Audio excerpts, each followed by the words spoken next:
বন্ধুগণ, সংবাদপত্রে প্রকাশিত তথ্য অনুযায়ী আপনারা জানেন ত্রিপুরা মধ্যশিক্ষা পর্ষদ 16টি বিষয়ে ফি বৃদ্ধি ঘটিয়েছে। এগুলি হচ্ছে, আমি এক এক করে আপনাদের পড়ে শোনাচ্ছি। রিভিউর জন্য সব বিষয়ে মোট ছিল 150 টাকা, এখন তা করা হয়েছে 200 টাকা। মাধ্যমিক পরীক্ষার ফি ছিল 120 টাকা, এখন তা করা হয়েছে 300 টাকা।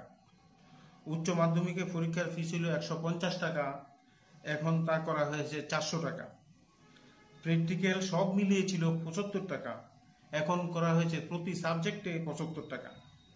সেলফ রিভিউর ফি ছিল 250 টাকা, এখন করা হয়েছে 500 টাকা। পরীক্ষা কেন্দ্রের ফি ছিল 80 টাকা, এখন করা হয়েছে 100 টাকা। রেজিস্ট্রেশন ফি ছিল 100 টাকা, এখন করা হয়েছে 200 টাকা।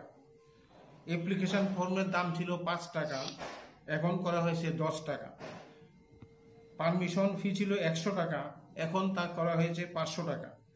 ডুপ্লিকেট যে কোনো সার্টিফিকেটের জন্য ছিল 100 টাকা, এখন তা করা হয়েছে 500 টাকা।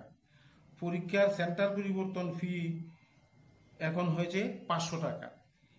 এই যে বৃদ্ধি, এই বৃদ্ধির ফলে ক্ষতিগ্রস্ত হবে কারা? আমাদের ত্রিপুরা রাজ্যের যে গরিব ঘরের ছেলেমেয়েরা সরকারি স্কুলে পড়াশোনা করে, যাদের রোজগার নেই, যারা বঞ্চিত, শোষিত, মেহনতি মানুষ, তারাই এই শিক্ষা থেকে বঞ্চিত হবে। কারণ এই ফি বৃদ্ধির ফলে তারা সেটা বহন করতে পারবে না। তারা আস্তে আস্তে স্কুল ছুট হবে, ড্রপ আউট হবে। এইভাবে ছাত্র সংখ্যা কমে যাবে। ফলে সরকার চাইছে এই ফি বৃদ্ধি ঘটিয়ে স্কুলের ছাত্র সংখ্যা কমিয়ে সরকার তাদের শিক্ষার যে দায়িত্ব সরকার নেবে না, আস্তে আস্তে প্রাইভেটাইজেশনের দিকে নিয়ে যাওয়াই সরকারের উদ্দেশ্য। এই উদ্দেশ্যেই সরকারের এই পদক্ষেপ।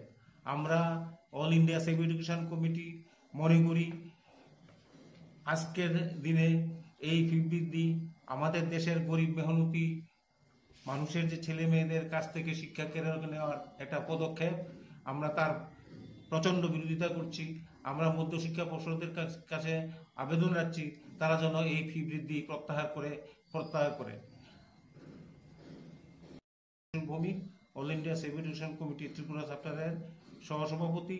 আমার সাথে উপস্থিত আছেন মিলন চক্রবর্তী, মলিন দেব বর্মা এবং Chamak Debbarma, all India save education কমিটির সদস্য।